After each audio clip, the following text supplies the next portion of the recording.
અને તે સમયે નંદ બાબા વગેરે ગોપો ભગવાન શ્રી કૃષ્ણના પ્રભાવ વિશે ચર્ચા કરે.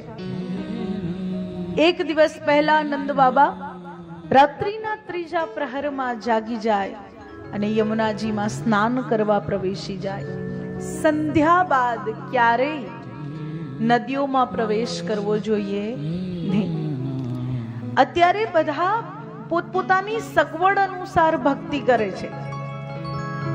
વેદોના વાક્ય કે શાસ્ત્રના વાક્ય તો એક બાજુ રહી જાય છે. બધાને એમ છે કે અરે ચાલે, હવે અમે ભક્તિ તો કરીએ છીએ ને, અમે આટલું માનીએ તો છે ને, એના અહેસાન નથી કરતા. પ્રભુ ભજન કરીને આપણે કોઈ અહેસાન નથી કરતા કે આપણે એમ કહીએ કે આટલું તો કરીએ છીએ ને.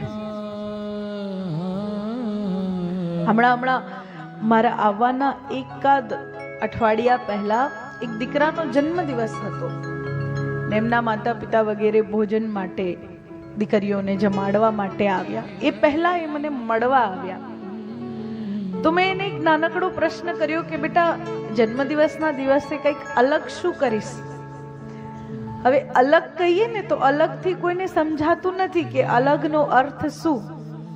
આ તો એમ કે રોજ માતા પિતાને પગે નથી લાગતા ને એટલે એ દિવસે લાગીશે અલગ. વધુમાં વધુ શું તો કઈ રોજ મંદિર નથી જતા, હું મંદિર જઈ આવીશ.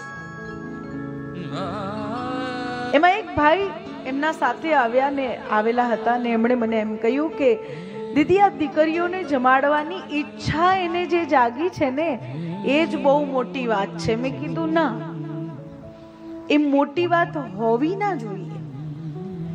કેમ? કારણ કે સેવા એ તો આપણને બાળપણથી આચરણમાં શીખવવામાં આવી છે. પરોપકારનો ભાવ એ તો બાળપણથી આપણને સંસ્કારોમાં સિંચવામાં આવ્યો છે. ભગવત ભક્તિ એ આપણને કે રોજ મંદિર જવું, રોજ માતા પિતાને પ્રણામ કરવા, એ તો આપણા શાસ્ત્ર આપણને સંસ્કારની રીતે શીખવે છે.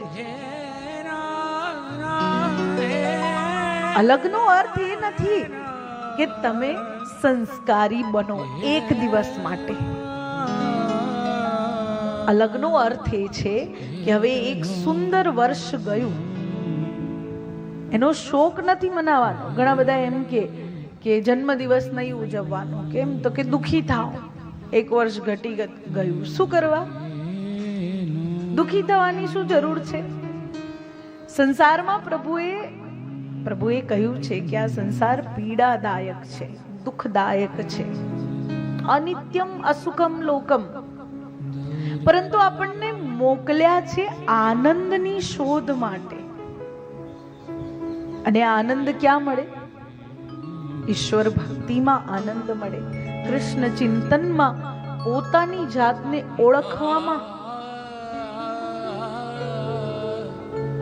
મારી આ બે આંખોથી હું સમગ્ર સંસારને જોઉં છું ને એટલે હું બધાને ઓળખું છું.